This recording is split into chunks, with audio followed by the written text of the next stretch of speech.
നമസ്കാരം. ആൾക്കൂട്ടങ്ങൾക്കും ആരവങ്ങൾക്കും ആരാധകർക്കും നടുവിൽ തലയെടുപ്പോടെ എക്കാലത്ത് നിന്ന ഒരാൾ, അവഗണനകളിൽ ഒറ്റപ്പെടലിൽ പൊള്ളിയ മനസ്സുമായി നിൽക്കുമ്പോഴും അവർ കരുത്തുറ്റ ശബ്ദമായി. കാലം അവരെ പുരട്ചി തലവി എന്ന് വിളിച്ചു. തമിഴകത്തിന്റെ അമ്മ കുമാരി Jayalalitha, the real king maker.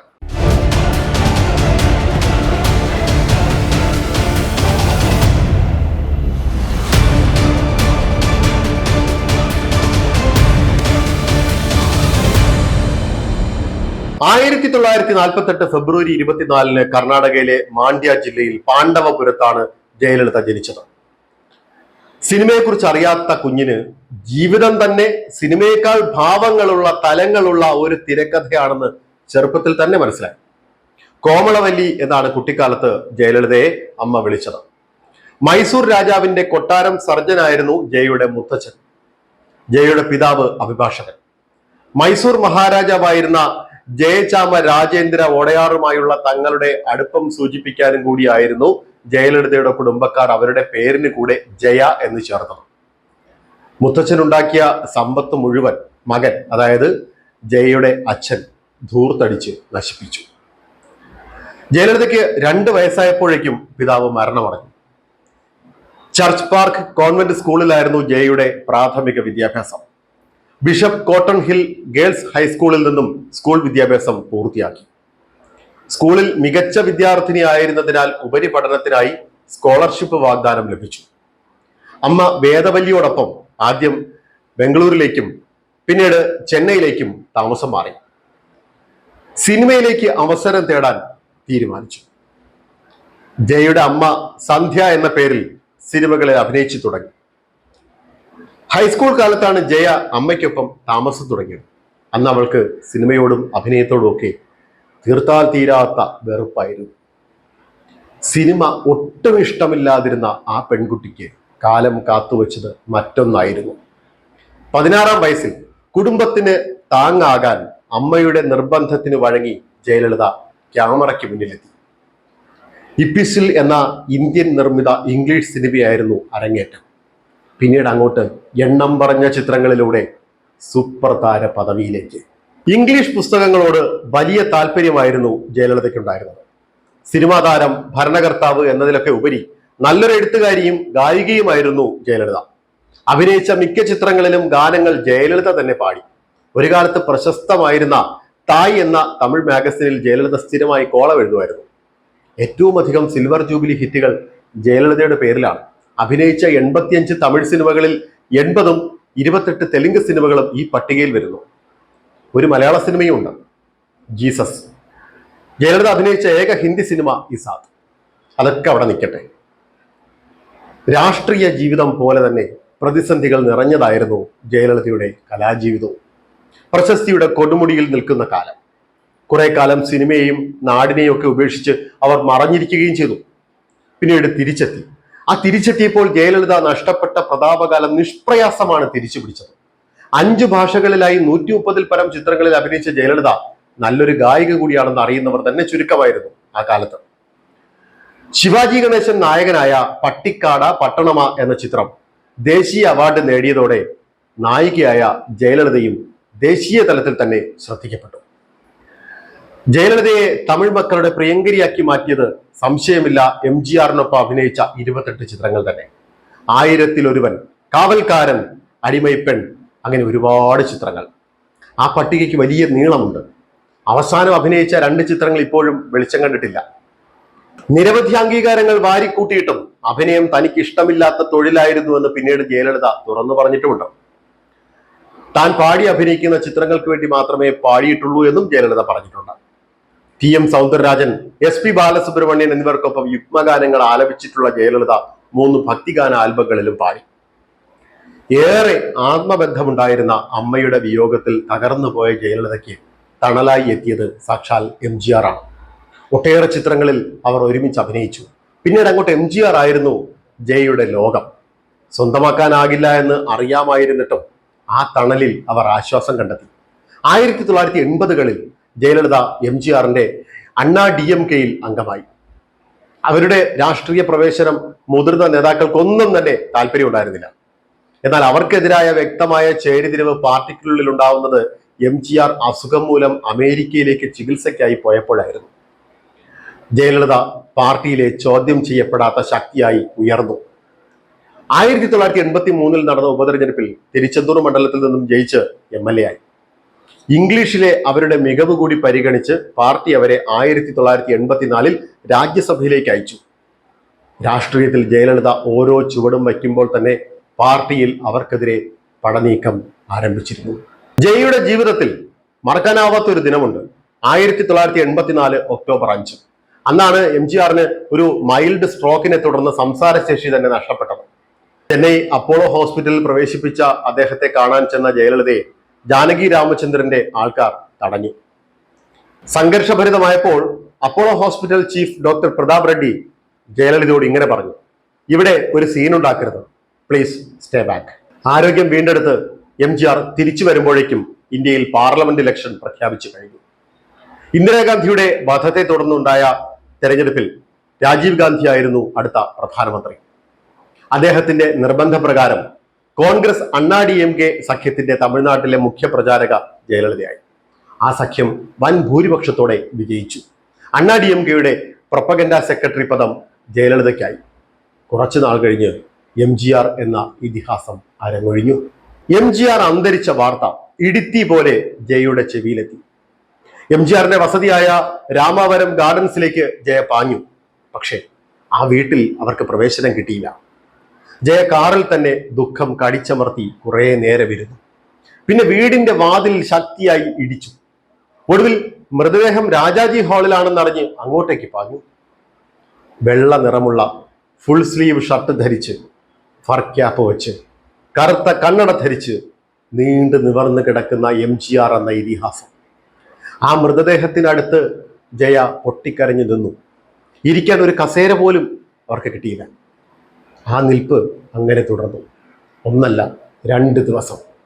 ആദ്യ ദിവസം 13 മണിക്കൂർ, രണ്ടാമത്തെ ദിവസം 8 മണിക്കൂർ ഒരേ നിൽപ്പ്.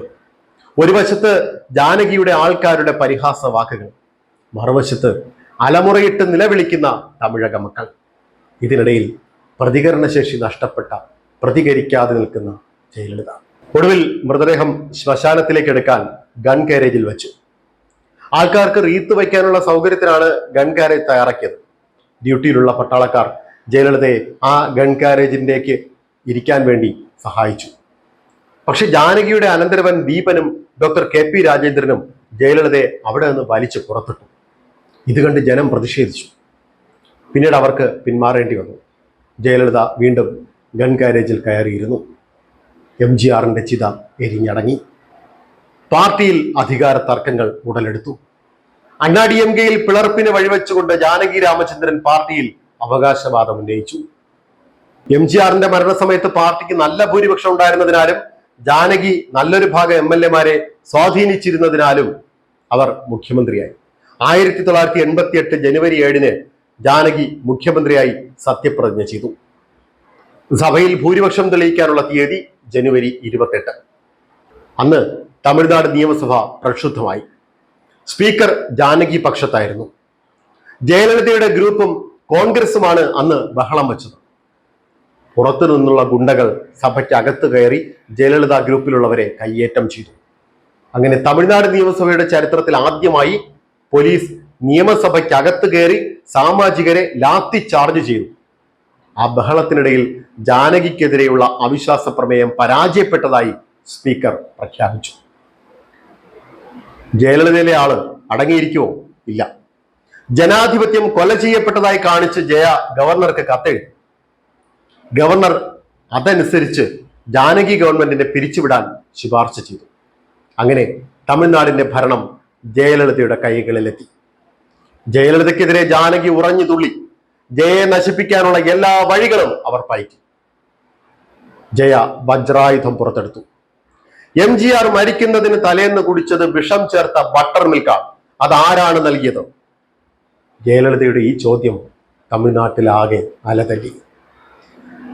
1989 നടന്ന നിയമസഭാ തെരഞ്ഞെടുപ്പിൽ MGR മത്സരിച്ച ആണ്ടിപ്പട്ടിയിൽ ജാനകി തോറ്റ് തുന്നം പാടി. ജാനകിയുടെ മിക്ക സ്ഥാനാർത്ഥികൾക്കും കെട്ടിവെച്ച കാശ് പോയി. ജയലളിത പ്രതിപക്ഷ നേതാവായി. അതോടെ ജാനകി രാഷ്ട്രീയം തന്നെ ഉപേക്ഷിച്ചു. അണ്ണാ DMK ഒന്നാകെ ജയലളിതയുടെ കീഴിൽ അണിനിരന്നു. അന്ന് മുഖ്യമന്ത്രി M കരുണാനിധിയാണ്, മുത്തുവേൽ കരുണാനിധി. അദ്ദേഹം ജയലളിതയ്ക്കെതിരെ കേസുകൾ ഒന്നൊന്നായി പുറത്തെടുത്തു. ഒരു ദിവസം സഭയിൽ മുഖ്യമന്ത്രിയും പ്രതിപക്ഷ നേതാവും തമ്മിൽ വാക്പോരായി. ബജറ്റ് പ്രസംഗം വരെ തടസ്സപ്പെടുത്തി ജയലളിത പ്രസംഗം തുടർന്നപ്പോൾ ചേരിപ്പോരായി. സ്പീക്കർ സഭ പിരിച്ചുവിട്ടു. അതിനിടെ ജയലളിതയെ ഒരു DMK അംഗം സാരിക്ക് പിടിച്ചു വലിച്ചു. തറയിൽ വീണ ജയലളിതയെ ഒരു അണ്ണാ DMK അംഗമാണ് കൈക്ക് പിടിച്ചുയർത്തിയത്. പാർട്ടിക്കാരുടെ സുരക്ഷിത വലയത്തിനുള്ളിലൂടെ ജയലളിത അന്ന് വീട്ടിലേക്ക് മടങ്ങി. സഭയിൽ നിന്നും പുറത്തേക്കുള്ള പടിവാതിലെത്തിയപ്പോൾ അന്ന് ജയ ഒരു ശപഥം ചെയ്തു. ഈ സഭയിൽ പരസ്യമായി വസ്ത്രാക്ഷേപം ചെയ്ത് അപമാനിക്കപ്പെട്ട എനിക്കിപ്പോൾ പുരാണത്തിലെ പാഞ്ചാലിയുടെ മനസ്സാണ്. മുഖ്യമന്ത്രി ആയിട്ടല്ലാതെ ഇനി ഞാൻ ഈ സഭയിലേക്ക് വരില്ല. അത് ഒരു വല്ലാത്ത പ്രതിജ്ഞയായിരുന്നു. ഇതിനിടെ കേന്ദ്രത്തിൽ VP സിംഗ് ഗവൺമെന്റ് വീണു. പകരം ചന്ദ്രശേഖർ അധികാരമേറ്റു. ശ്രീലങ്കൻ തീവ്രവാദികളുമായി സഹകരിക്കുന്ന കരുണാനിധി സർക്കാരിനെ കേന്ദ്ര സർക്കാർ പിരിച്ചുവിട്ടു. തമിഴ് ജനതയുടെ വികാരം ആളിക്കത്തിച്ച് ഇലക്ഷനെ നേരിടാൻ ഒരുങ്ങുകയായിരുന്നു അപ്പോൾ മുത്തുവേൽ കരുണാനിധി. ആ സമയത്താണ് 1991 മേയിൽ ശ്രീപെരുമ്പത്തൂരിൽ വെച്ചുണ്ടായ ബോംബാക്രമണത്തിൽ രാജീവ് ഗാന്ധി കൊല്ലപ്പെട്ടത്. രാജീവിന്റെ മരണം മൂലമുണ്ടായ സഹതാപ തരംഗത്തിൽ ജയലളിത തമിഴ്നാടിന്റെ മുഖ്യമന്ത്രിയായി. നല്ലൊരു ഭരണം ജനങ്ങൾ പ്രതീക്ഷിച്ചിരുന്നു. പക്ഷെ അതല്ല സംഭവിച്ചത്.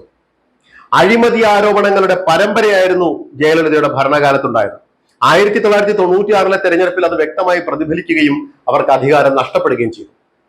ജയലളിതയുടെ ഭരണകാലത്ത് നടത്തിയ അഴിമതികളുടെ പേരിൽ അവർ പിന്നീട് അറസ്റ്റ് ചെയ്യപ്പെട്ടു. ജയലളിതയ്ക്കെതിരായ കേസുകൾ വിചാരണ ചെയ്യുന്നതിന് പ്രത്യേക കോടതി വരെ രൂപീകരിച്ചു. 1996 ജൂൺ 14 BJP നേതാവ് സുബ്രഹ്മണ്യ സ്വാമി ജയലളിതയ്ക്കെതിരെ അനധികൃത സ്വത്ത് സമ്പാദന കേസിൽ ഹർജി ഫയൽ ചെയ്തു. DMK സർക്കാർ വിജിലൻസ് ആൻഡ് ആന്റി കറപ്ഷൻ ബ്യൂറോയോട് ജയലളിതയ്ക്കെതിരെ FIR രേഖപ്പെടുത്താൻ ഉത്തരവിട്ടു.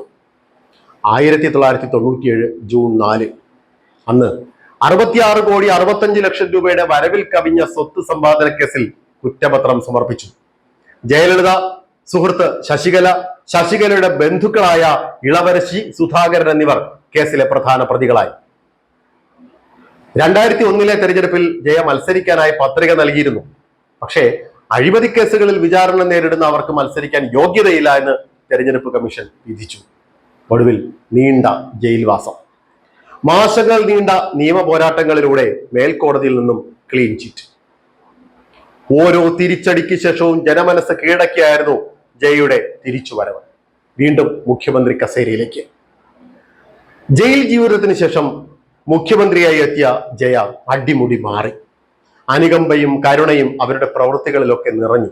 എന്നാൽ നിലപാടുകൾ മുമ്പത്തേക്കാൾ ഉറച്ചതായി. 2002 നിർബന്ധിത മതപരിവർത്തന നിരോധന നിയമം കൊണ്ടുവന്നപ്പോൾ ന്യൂനപക്ഷങ്ങൾ ജയലളിതയ്ക്കെതിരെ തിരിഞ്ഞു. അന്ന് ജയയെ പിന്തുണച്ചത് കാഞ്ചി ശങ്കരാചാര്യ ജയേന്ദ്ര സരസ്വതിയായിരുന്നു. 2 വർഷങ്ങൾക്കിപ്പുറം 2004 നവംബറിൽ ജയലളിത സർക്കാർ ഇതേ കാഞ്ചി മഠാധിപതിയെ അറസ്റ്റ് ചെയ്തു. 2003 മാർച്ചിൽ ജയലളിത വീണ്ടും തമിഴ്നാടിന്റെ മുഖ്യമന്ത്രിയായി 3ാം തവണ സ്ഥാനമേറ്റു.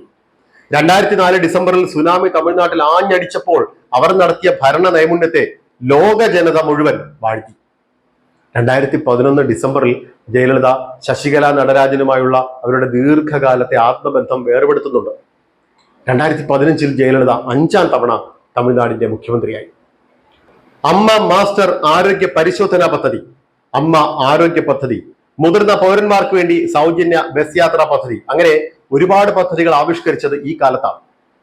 ശക്തിയായ മുഖ്യമന്ത്രിയായി ജയലളിതയും കരുത്തുറ്റ പ്രതിപക്ഷ നേതാവായി M കരുണാനിധിയും. അതൊരു പക്ഷേ തമിഴ്നാട് രാഷ്ട്രീയത്തിലെ സുവർണ കാലമായിരിക്കണം.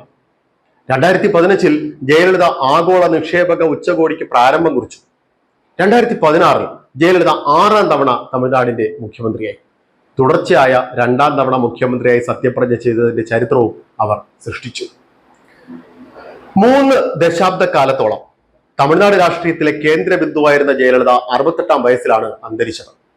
പനിയും നിർജ്ജലീകരണവും മൂലം 2016 സെപ്റ്റംബർ 22 ആശുപത്രിയിൽ പ്രവേശിച്ച ജയയുടെ രോഗവിവരം ആശുപത്രി അധികൃതർ പുറത്തുവിട്ടില്ല. 2016 ഡിസംബർ 6 ചൊവ്വാഴ്ച വൈകിട്ട് 6 മറീന ബീച്ചിൽ MGRന്റെ സ്മാരകത്തോട് ചേർന്ന് പൂർണ്ണ സംസ്ഥാന ബഹുമതികളോടെ ജയലളിതയുടെ മൃതദേഹം സംസ്കരിച്ചു. അവരുടെ മരണത്തിൽ അസ്വാഭാവികതയുണ്ടെന്ന ആരോപണം ഉണ്ടായി.